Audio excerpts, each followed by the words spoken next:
Hi, hello, namaste. This is Venu sir, Venugopal, Science and Technology Faculty, General Science మరియు Science and Technology Faculty. Eenadu paper కాలమిస్ట్గా పనిచేస్తున్నాను. మన రెండు తెలుగు రాష్ట్రాలలో ప్రముఖ విద్యా సంస్థలలో మీరు పేరొందిన ప్రసిద్ధి చెందిన తెలంగాణ, ఆంధ్రప్రదేశ్ రెండు రాష్ట్రాలలో అతిపెద్ద సంస్థల్లో పనిచేస్తున్నాను కూడా. క్లియర్, చాలా మందికి మీరు చూస్తున్న వీడియో చూస్తున్న చాలా మందికి నేను తెలుసు వేణుగోపాల్. ఈనాడు పేపర్లో ప్రతి వారంకి ఖచ్చితంగా 1 or 2 times పేపర్లో వస్తూ ఉంటాను నేను. సో న్యూస్ పేపర్ కాలమిస్ట్గా, ఎన్విరాన్మెంట్ కాలమిస్ట్గా ఎక్కువగా వస్తూ ఉంటాను నేను. Clear, right sir. అలాగే చాలా మంది పెద్ద పెద్ద యాప్స్లో కూడా నా క్లాసెస్ ఉంటాయి ఇప్పటికి. బట్ ఓన్లీగా మన యాప్ నుంచి లాంచ్ చేస్తున్నాం. December 26 నుంచి ఆల్రెడీ లైవ్ క్లాస్ స్టార్ట్ చేయబోతున్నాం. రైట్, ఏంటి సందర్భం ఏంటంటే ఇక్కడ చూడండి, రైల్వే ఇక్కడ మన Venu sir eagle academy best platform for science subjects, especially app యొక్క ప్రత్యేకత అదేనండి.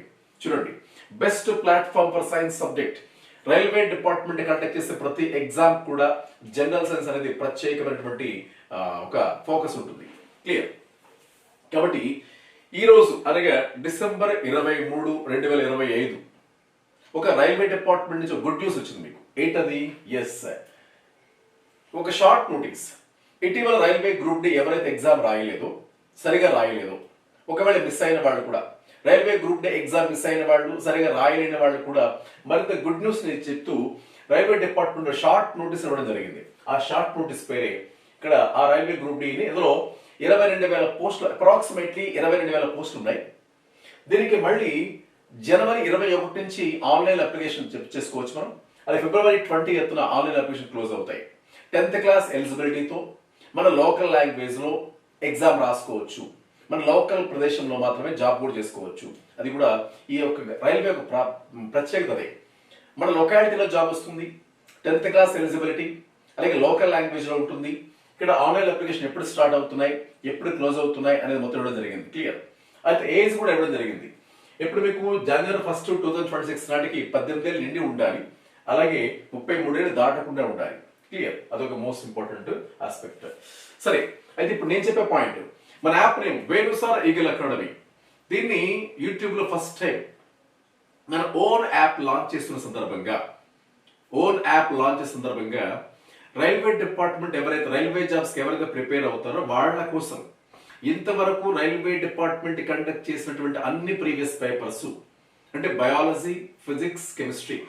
చాలా మంది జనరల్ సైన్స్ అనుకుంటే కేవలం బయో, ఫిజిక్స్, కెమిస్ట్రీ మాత్రమే అనుకుంటారు. ఎన్విరాన్మెంట్ కూడా ఉంటుంది. మీకు మార్కెట్ లో రకరకాల బుక్స్ ఉన్నాయి. చూడండి, చాలా మంది బుక్స్ పేరు మనం చెప్పం కానీ మార్కెట్ లో ఏ బుక్స్ అయితే ఉన్నాయో అన్ని బుక్స్ లో చూడండి ఈ 4 సబ్జెక్టులు కవర్ అవుతాయి. జనరల్ సైన్స్ అంటే కేవలం బయాలజీ, ఫిజిక్స్, కెమిస్ట్రీ మాత్రమే కాదండి, గమనించాలి. 4వది ఎన్విరాన్మెంట్ కూడా ఉంది. కాబట్టి ప్రతి బుక్ లో కూడా లాస్ట్ పార్ట్ గా ఎన్విరాన్మెంట్ ఇస్తాడు.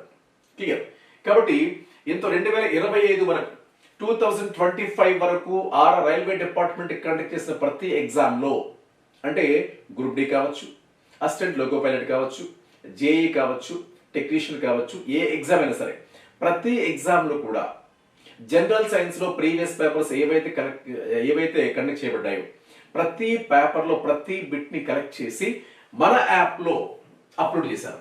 ఇది free of cost, no amount paid. Amount ఏం పే చేయకుండా ఈ క్లాస్ ఎవరైతే వింటున్నారో వాళ్ళందరికీ కూడా ఆ బయో, ఫిజిక్స్, కెమిస్ట్రీ, ఎన్విరాన్మెంట్ ప్రతి బిట్ ని కూడా విత్ ఏ టైంలో, ఏ షిఫ్ట్ లో ఏ బిట్ ఇచ్చాడో ఆ కింద మెన్షన్ జరిగిందండి, క్రింద మెన్షన్ చేశాను కూడా. కాబట్టి ఈ Venu sir eagle academy app download చేసుకోండి. ఆ యాప్ లో ఈ bio, physics, chemistry, environment more than 7,000 bits ఉన్నాయండి. 7,000కు పైగా బిట్లు ఉన్నాయి. మీరు చూసి మరి వినొచ్చు, మీరు క్లియర్ చదువుకోవచ్చు కూడా. అయితే ఇక్కడ వినండి, ఈ షార్ట్ నోట్స్ సందర్భంగా మీ అందరూ గుడ్ న్యూస్ ఏంటంటే మన యాప్ లాంచ్ చేస్తున్న సందర్భంగా, ఈ రైల్వే డిపార్ట్మెంట్ ఇచ్చిన ఎగ్జామ్ సందర్భంగా నేను ఇస్తున్న మీకు ఒక ప్రామిస్ ఏంటంటే ప్రతిరోజు కూడా ఒక ½ an hour, మ్యాక్సిమం వీలైతే 1 hour లైవ్ క్లాస్ ఇవ్వడం జరుగుతుంది. ఈ బయాలజీ, ఫిజిక్స్, కెమిస్ట్రీ, ఎన్వైరన్మెంట్ 4 పార్ట్ల నుంచి కూడా ఖచ్చితంగా మీకు క్లాస్ ఇవ్వడం జరుగుతూ ఉంటుంది. ఇంకొకటి ఏంటంటే ఈ క్లాస్ చెప్పేటప్పుడు రోజుకు ఒక టాపిక్ ఇవ్వడం జరుగుతుంది. ఫర్ ఎగ్జాంపుల్ ఈ రోజు బయో అనుకోండి, దాని పేరు జీర్ణ వ్యవస్థ, లేకపోతే పోషణ, లేకపోతే ప్లాంట్ కింగ్డమ్ వృక్ష రాజ్యము, లేదా ప్లాంట్ ఫిజియాలజీ. లేదా ఫిజిక్స్ లో వచ్చేటప్పుడు లైట్ కాంతి, ధ్వని, విద్యుత్, అయస్కాంతత్వము, magnetism, electricity, light optics, sound, ఇలా properties of liquids. So app ప్రతి క్లాసు కూడా బైలింగ్వల్ లో ఉంటుంది, గమనించాలి. బైలింగ్వల్ ఉంటుంది, గమనించాలి, రైట్? సరే, అలాగే కెమిస్ట్రీ కూడా అంతేనండి. పీరియాడిక్ టేబుల్ కావచ్చు, ఆవర్తన పట్టిక కావచ్చు, లోహాలు, అలోహాలు, ఏవైనా సరే పారిశ్రామిక రసాయన శాస్త్రం, ఇండస్ట్రియల్ కెమిస్ట్రీ. అలాగే పర్యావరణం కూడా, ఎన్విరాన్మెంట్, ఎకోసిస్టమ్, బయోడైవర్సిటీ, పొల్యూషన్, ఇవన్నీ కూడా. సో ఏవైతే ఎన్విరాన్మెంట్ లో కూడా ప్రతి పార్ట్ ని కూడా టాపిక్ వైజ్ గా నేను మెన్షన్ చేస్తాను. టాపిక్ పేరు ఆ రోజు సబ్జెక్ట్స్. ఒక్కొక్క రోజుకి ఒక్కొక్క టాపిక్ అండి, గుర్తుపెట్టుకోండి. ఒక రోజుకి ఒక టాపిక్ చెప్పడం మీకు ఫ్రీ లైవ్ క్లాస్ ఖచ్చితంగా ఉంటుంది. ఫిజిక్స్, కెమిస్ట్రీ, బయో, ఎన్విరాన్మెంట్ 4 పార్ట్లు కూడా. Clear, right no? సరే, వేరుసారి అకాడమీలో ప్రతి టాపిక్ సంబంధించి టాపిక్ వైజ్ గా బిట్స్ ఉన్నాయి, మీరు చూడొచ్చు, రైట్?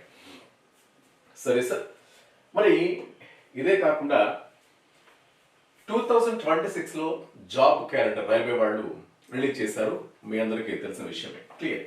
కాబట్టి 2026 లో కూడా జాబ్ క్యాలెండర్ ఉంటుంది. కాబట్టి దీనికి తగ్గట్టు కూడా మీకు ఫ్రీ పీడిఎఫ్ అని ఫ్రీ క్లాస్ ఇవ్వడం జరుగుతూ ఉంటుంది.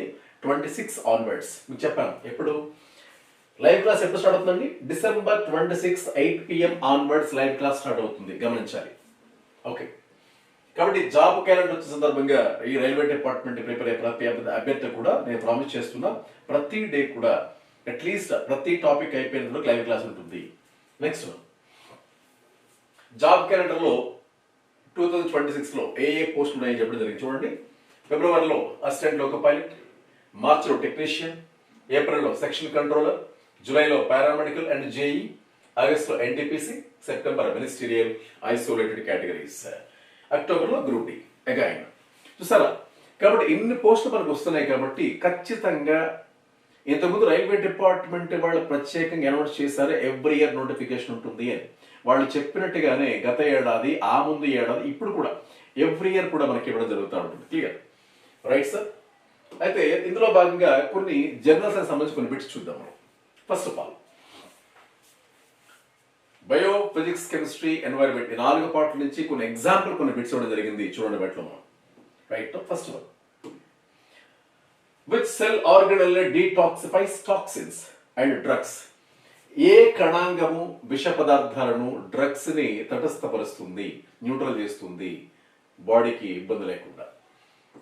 ఏ కణాంగము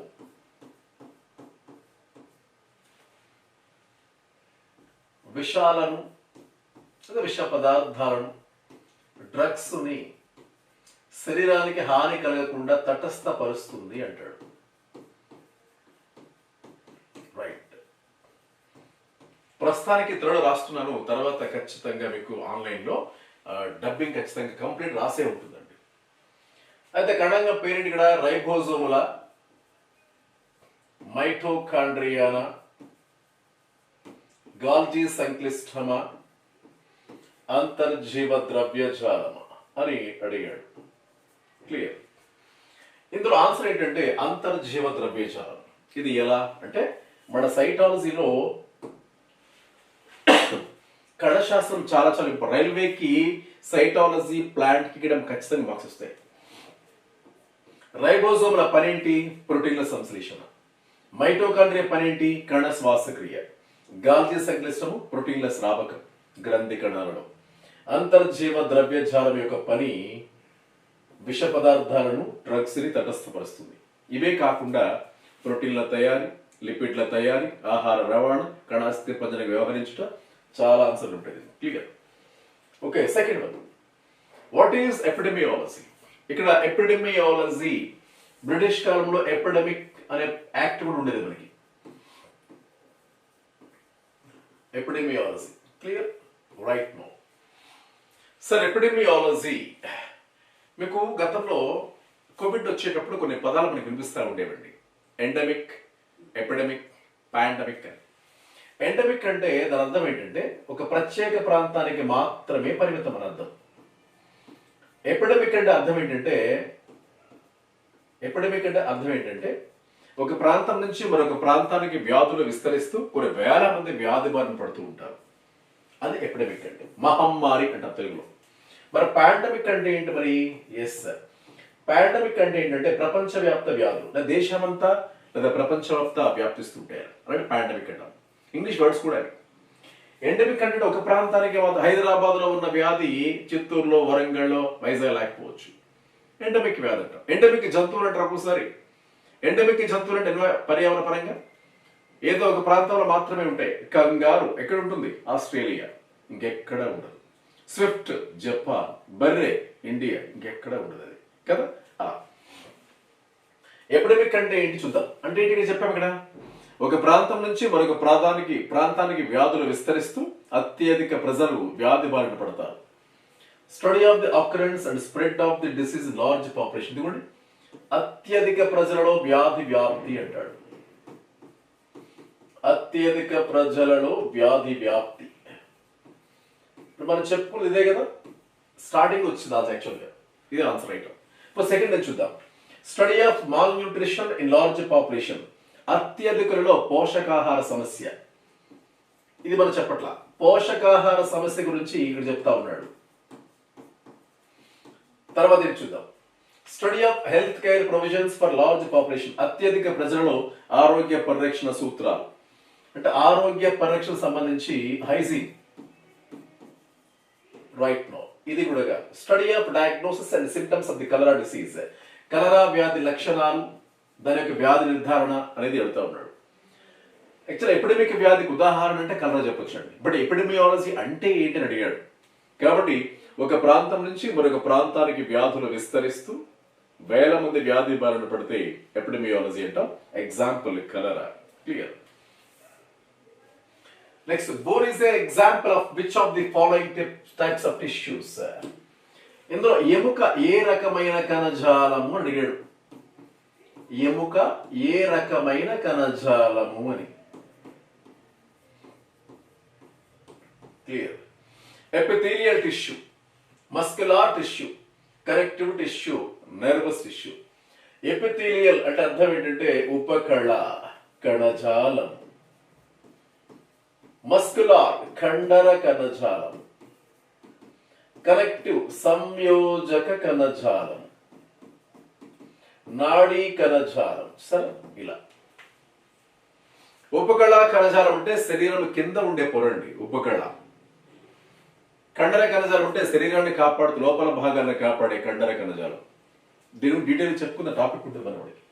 కనెక్టివ్ టిష్యూ సంయోజక, రెండు లేదా అంతకంటే ఎక్కువ ఎముకలను కలిపేది, లేదా రెండు కండరాలను కలిపేవి. లిగమెంటు, టెండాను, అస్థి, మృదులాస్థి, రక్తము, ఇవన్నీ కూడా కనెక్టివ్ టిష్యూసే. కాబట్టి ఆన్సర్ ఇక్కడ ఆప్షన్ సి. రెండు లేదా అంతకంటే ఎక్కువ ఎముకలను రెండు భాగాలను కలిపే వాటిని ఏమంటారంటే సంయోజక కణజాలం అంటాం. ఇంగ్లీష్లో ఏమన్నాం? కనెక్టివ్ అంటున్నాం. ఎగ్జాంపుల్ ఎముక, అస్థి, మృదులాస్థి, మెత్తటి ఎముక. అలాగే మూడోది ఏంటంటే లిగమెంట్, ఎముకని కలిపేది. టెండాన్, ఎముకని కండరాన్ని కలిపేది. ఇక నాలుగోది ఏంటంటే రక్తం కూడా విద్రవరూప సంయోజక కణజాలం. సరే, డీటెయిల్డ్గా మనం టాపిక్లు చెప్పుకుందాం, టైం వేస్ట్ అవుతుంది. నెక్స్ట్ వన్, నాడీ కణజాలం. నాడీ కణజాలము ఒక విభిన్నమైన కణజాలం అండి. ఎందుకంటే శరీర భాగాలు ఎక్కడైనా దెబ్బ తగిలినా, యాక్సిడెంట్ జరిగినా ఈ పార్ట్ పోయిందనుకోండి మళ్ళీ వస్తాయి, కానీ కొన్ని పార్ట్లు పోతే మళ్ళీ రావు. అంటే నా ఉద్దేశం ఏంటంటే నాడీ కణజాలం. సో నాడీ కణజాలం చూడండి, వన్స్ నాడీ కణం డ్యామేజ్ అయితే మళ్ళీ బాగుపడదండి. Example polio. చూడండి, పోలియో వ్యాధి వచ్చినప్పుడు చూడండి చెయ్యో కాలు పడిపోతాయి. ఎగ్జాంపుల్ బాహుబలి, బిజ్జలదేవ, ఇలా ఉండదా? సో ఈ చేతితో మనం ఏం చేసుకోలేదు కూడా. అంటే నా కాన్సెప్ట్ ఏంటంటే వన్స్ డ్యామేజ్ అయితే మళ్ళీ బాగుపడ, గుర్తుపెట్టుకోండి. అయితే అదృష్టం ఏంటంటే ఇక్కడ పోలియో వ్యాధి కేవలం చేతులకి కాళ్ళకే వస్తుంది, ఇంకే భాగాలు రావట్లేదు. అది మన అదృష్టం కూడా మనకి. Okay, done. కాబట్టి కరెక్ట్ టిష్యూ అనేది ఆన్సర్ అవుతుందండి, రైట్ నౌ. ఇక నాలుగోది, which of the following statements is incorrect. క్రింది వాటిలో సరికాని వాక్యం అని అడిగాడు. సరికాని వాక్యం. Blood protects the body from diseases. అంటే రక్తము శరీర భాగాలను రక్షిస్తుందా? రక్షిస్తుందిగా. ఎందుకని? WBC ఉంటుంది కదా, కాబట్టి రైటే. Blood carries carbon dioxide from the body cells to the lungs. రక్తము వివిధ భాగాల నుంచి CO2ని ఊపిరితిత్తులకి మోసుకెళ్తుందని అడిగాడు. ఇది కరెక్టే కదా, right no. Blood helps in sensory inputs. బయట జరుగుతున్న మార్పులు రక్తం స్వీకరిస్తుంది అని అడిగాడు. బయట జరుగుతున్న మార్పుల్ని కళ్ళు స్వీకరిస్తాయి, చెవులు స్వీకరిస్తాయి, నోరు స్వీకరిస్తుంది, కాబట్టి చర్మం స్వీకరిస్తుంది. అంటే ఈ కళ్ళు, చెవులు, ముక్కు, నాలుక, చర్మం ఇది నాడీ వ్యవస్థలో భాగం, రక్తము కాదు. కాబట్టి ఆన్సర్ అనేది ఇది అండి. కాబట్టి ఇవన్నీ కూడా సరైన వాక్యాలు. సరికాని వాక్యం అంటే మాత్రం ఆప్షన్ సి. మరి డి ఏంటి? Blood carries oxygen from the lungs to the other parts of the body. అంటే రక్తం అనేది ఆక్సిజన్ ని వివిధ శరీర భాగాలకి మోసుకెళ్తున్నారు లంగ్స్ నుంచి. కాబట్టి రైటే కదా. రక్తము వాయువులు రవాణా చేస్తుంది, రక్తంలో WBC మనల్ని కాపాడుతుంది. కాబట్టి ఏ, బి, డి కరెక్ట్. సరికాని వాక్యము option C. Clear, right. Next అండి, which of the following matches is incorrect. ఇది కూడా అంతే. సరికాని వాక్యం ఏంటి అని అడుగుతున్నాడు. సరికాని వాక్యం. Jim Corbett national park tiger, Kaziranga national park rhinoceros, Rann of Kutch wild ass, Kanha national park పక్షులు బర్డ్స్. వాడు ఏమడుతున్నాడంటే సి జాతీయ పార్క్ ఇచ్చాడు, అందులో ఏ యానిమల్ ఉంటుందో అడుగుతున్నాడు. ఇక్కడ జిమ్ కార్బెట్ ఎక్కడ ఉంది? ఉత్తరాఖండ్ లో ఉంది. దీనిలో పులులు ఉంటాయి, కరెక్టే. ఒకసారి నరేంద్ర మోడీ గారు బైర్ హిల్స్ దీనిలోకి ఎంటర్ అయ్యారు, ఇది కరెక్టే. కజిరంగా నేషనల్ పార్క్ అస్సాంలో ఉంటుంది. దీనిలో రైనోసిరాస్, ఖడ్గమృగాలు ఉంటాయి. రైనోసిరాస్ ని ఎలా పిలుస్తుంటారు? లిటిల్ రాణ్ ఆఫ్ కచ్ వినారా? మన జాగ్రఫీలో భారతదేశంలో పశ్చిమ చెట్టు చివర ప్రాంతం రాణ్ ఆఫ్ కచ్ అంటాము. అక్కడ అడవి గాడిదలు ఉంటాయి. ఇది సముద్ర భాగంతో కలిపి ఉంటుంది. అందుకే భారత్ లో one and only marine national park అంటాడు. క్లియర్. కాబట్టి కచ్. వైల్డ్ యాస్, అడవి గాడిదలు ఉంటాయి, కరెక్టే. అది అడవి గాడిదలు ఉంటాయి. నీటిలో సీ కౌ, డ్యూగాంగ్ అనే యానిమల్ కూడా ఉంటుంది. కన్హా నేషనల్ పార్క్ పక్షులు కాదండి, పుళ్ళు కూడా ఉంటాయి ఇక్కడ. ఎందుకంటే పక్షులు చాలా దగ్గర ఉంటాయి. మేజర్ గా చెప్పుకునేవి కియోల్ దేవ్, అలాగే భరత్పూర్ గణ అంట రాజస్థాన్ లో. కియోల్ దేవ్ నేషనల్ పార్క్ అంటే అందులో ఎక్కువగా ఉంటాయి బర్డ్స్ అనేటువంటివి. అలాగే సలీమల శాంక్చురీలు ఉంటాయి, ఎక్కువగా లేక్స్ లో ఉంటాయి, కొల్లేరు, పులికాట్లు ఎక్కువ ఉంటాయి. సరే, కట్ చేస్తే what is the color of code? Color code of the dustbin which non-biodegradable waste are kept. సరే, ఇక్కడ వ్యర్థాలు రెండు రకాలండి. జీవ విచ్ఛిన్నం అయ్యేవి, జీవ విచ్ఛిన్నం కానివి. జీవ విచ్ఛిన్నం అంటే ఏంటంటే ఒక మట్టిలో పడేస్తే, ఒక పేపరో ఈ షర్టో లేక బుక్ పడేస్తూ ఉంటాం. సూక్ష్మ జీవుల సమక్షంలో విచ్ఛిన్నం చేయబడి మట్టిలో కలిసిపోతాయి. అవి బయోడిగ్రేడబుల్, జీవ విచ్ఛిన్నం అయ్యేవి. కానీ ఇప్పుడు అలా ఉండవండి. మట్టిలో పడేస్తే కరగవు. ప్లాస్టిక్ చైర్ ఉంది, కరుగుతుందా? కరగదు కదా. అలాంటి వాటిని నాన్ బయోడిగ్రేడబుల్ అంటారు. క్లియర్. కరిగేవి, కరగనివి. మరి రైల్వే స్టేషన్కి వెళ్ళండి, లేకపోతే బస్ స్టేషన్కి వెళ్ళండి, లేదా పోలీస్ స్టేషన్కి వెళ్ళండి, లేకపోతే ఎయిర్పోర్ట్కి వెళ్ళండి. అక్కడ చూస్తే 2 బిన్స్ ఉంటాయి, 2 డబ్బాలు ఉంటాయి. పచ్చ డబ్బా ఒకటి, పచ్చ ప్లాస్టిక్ డబ్బా, ఒక నీలపు డబ్బా ఉంటాయి. పచ్చగా ఉంటే అందులో తడి చెత్త వేయని అర్థం. అది నీలపు రంగులో ఉంటే దాన్ని పొడి చెత్త వేయని అర్థం. పొడి చెత్త అంటే అందులో కొన్ని కరిగే ఉంటే కరగకపోవచ్చు. కానీ సింపుల్గా చెప్పాలంటే బయోడిగ్రేడబుల్, జీవ విచ్ఛిన్నం జరిగేవి అడుగుతున్నాడు. ఇక నాన్ బయోడిగ్రేడబుల్, జీవ విచ్ఛిన్నం కానివి. ఇవి ఏ డబ్బాలో వేస్తారు అంటున్నాడు వాడు. కానీ ఏ డబ్బాలో వేస్తారు అడుగుతున్నాడు. తడి చెత్త గ్రీన్ బిన్, పొడి చెత్త బ్లూ బిన్. మరి ఏంటి? హజార్డస్, ప్రమాదకరం. కెమికల్స్ కానీ, సెల్ ఫోన్స్ కానీ, ఎలక్ట్రానిక్ గూడ్స్ కానీ, ఇలాంటివి ఏమైనా అణు వ్యర్థాలు కానీ, ఏమైనా హాస్పిటల్ ఏమి చెప్పచ్చు, హాస్పిటల్ వ్యర్థాలు కానీ, ఇవన్నీ కూడా ఇది ప్రమాదకరమైనవి. రెడ్ బిన్ అండి, ప్రమాదకర వ్యర్థాలు. హజార్డ్ చూడండి, మీకు 3 బిన్స్ కనిపిస్తాయి ఇక్కడ. ఇది గ్రీన్ బిన్ అనుకోండి, గ్రీన్, ఇది బయోడిగ్రేడబుల్. ఇది బ్లూ అనుకోండి, ఇది నాన్ బయో అంటే జీవ విచ్ఛిన్నం కానివి. కాబట్టి ఆన్సర్ వస్తుంది ఇక్కడ ఆప్షన్ బి అనేటువంటిది కరెక్ట్ గా చెప్పవచ్చు. క్లియరా? సారీ, ఏంటిది? నాన్ సరిపోయింది. కాబట్టి నాన్ బయోడిగ్రేడబుల్ బ్లూ అవుతుందండి. Clear, right. నో గ్రీన్ లో అవుతుంది bio, blue non bio, red లో ప్రమాదకరం. మరి ఇలా ఏంటిది? హాస్పిటల్ వ్యర్థాలండి. హాస్పిటల్ వ్యర్థాలకు సంబంధించి మళ్ళీ వై ఉంటుంది, బ్లూ ఉంటుంది, గ్రీన్ ఉంటుంది, వైట్ ఉంటుంది. అది వేరు, అవి వేరే టాపిక్ అండి. ఘన వ్యర్థ నిర్వహణ టాపిక్లు వస్తాయి మళ్ళీ మనకి. Yes, red. రెడ్ అంటే ఇక్కడ ఏమొస్తాయి సార్? హజార్డస్, ప్రమాదకరమైనవి. మీరు ఎప్పుడైనా గమనించండి, కనిపిస్తాయి మీకు. Laser technology is not used in laser సాంకేతికత. లేజర్ సాంకేతికత మీకు తెలుసుంటుంది. లేజర్ సాంకేతికత చార్లెస్ హెచ్ టౌన్స్ అనే వ్యక్తి కలిగి ఉన్నాడు ఈ పరిజ్ఞానాన్ని. Light amplification stimulated emission of radiation. Light amplification by stimulated emission of radiation. Clear. సరే, ఈ లేజర్స్ తర్వాత టాపిక్ చూద్దాం మనం. దీన్ని చార్లెస్ హెచ్ టౌన్స్ అనే వ్యక్తి కలిగి ఉన్నాడు. ఈ లేజర్ టెక్నాలజీ కింది వాటిలో దేనిలో వాడని అడుగుతున్నాడు. ఇక్కడ లేజర్ సాంకేతికతలో వాడని రంగం అడుగుతున్నాడు. చూద్దాం. Bar code. మన డీమార్ట్కి వెళ్తే, షాపింగ్ వెళ్తే బార్ కోడ్స్ ఉంటాయి. ఏ వస్తువు తీసుకున్నా సరే బార్ కోడ్ లో వాడతారు. లేజర్ టెక్నాలజీ వాడుతుంది. కటింగ్ అండ్ డ్రిల్లింగ్, పెద్ద పెద్ద రాళ్ళకి డ్రిల్లింగ్ చేయడం లేజర్ వాడతారు. కరెక్టే. మైక్రోవేవ్ ఓవెన్, ఇంట్లో ఏమైనా వస్తువులు పదార్థాలు చల్లగా ఉండే వస్తువులు వేడిగా చేయాలన్నప్పుడు చేయాలంటే ఇది వాడతాం. దీంట్లో వాడండి. ఫిజియోథెరపీ, మెడికల్లో కూడా వాడుతుంటారు. ఫిజియోథెరపీ అంటే బాడీ కొద్దిగా ఎరెక్ట్ చేయడం కోసం కానీ చేస్తారు. Right no. So microwave oven అండి. ఓవెన్ లో వాళ్ళు గుర్తుపెట్టుకోండి. ఇవన్నీ డీటెయిల్ మన క్లాస్ లో వస్తాయి మనకి. Right. Which of the following was Asia's first nuclear reactor? Asia యొక్క ఫస్ట్ న్యూక్లియర్ రియాక్టర్ ఏంటి అని అడుగుతుంటాడు. ఆసియాలో అసలు భారత్ లో మొట్టమొదటి న్యూక్లియర్ రియాక్టర్ ఎక్కడ అంటే ఎస్, మహారాష్ట్ర, తారాపూర్, ముంబై. ముంబై తారాపూర్ లో ఆ రియాక్టర్ పేరు అప్సర్. ఇది ఫ్యాక్ట్స్ అండి. మరి మిగతా కూడా ప్రారంభించినవి. కానీ 1956లో భారత్లోనే, అదే ఏషియాలో మొట్టమొదటి రియాక్టర్ ఇదేనండి, అప్సర్. తర్వాత మిగతా ఉన్నాయి. సిరస్, ఇది Canada India reactor uranium systems అంటాం. కాబట్టి ఎబ్రివేషన్స్ తర్వాత చూద్దాం. ధృవ, ఇండియాలో బిగ్గెస్ట్ న్యూక్లియర్ రియాక్టర్ ఇది. జర్లిన్, ఇది కూడా రియాక్టరే. ఇవన్నీ ముంబైలో రియాక్టర్స్. బట్ అన్నిటికన్నా ఓల్డెస్ట్ ఏంటంటే మాత్రం అప్సర్. గుర్తుపెట్టుకోండి. Right. What is the common name for sodium carbonate? మన కెమిస్ట్రీలో ఇంతవరకు లేజర్ టెక్నాలజీ ఇవన్నీ ఫిజిక్స్ అండి. ఈ లేజర్ టెక్నాలజీ కానీ న్యూక్లియర్ అయితే ఫిజిక్స్ చెప్పుకోవచ్చు మనం. తర్వాత ఈ పాయింట్కి వస్తే మాత్రం common name for sodium carbonate. సరే, sodium carbonate, sodium bicarbonate. Sodium bicarbonate ఇదండి, సోడియం బైకార్బోనేట్. గుర్తుపెట్టుకోండి. Na2HCO3 అంటుందండి. Na2HCO3. వాషింగ్ సోడా, ఇది సోడియం కార్బోనేట్. ఓకే. మరి బ్లీచింగ్ పౌడర్, కాల్షియం హైపోక్లోరైడ్ అంటాం దాన్ని. ఆర్డినరీ సాల్ట్, NaCl అండి. Okay, CaOCl. కాల్షియం ఆక్సీక్లోరైడ్ అంటాం. క్లియర్.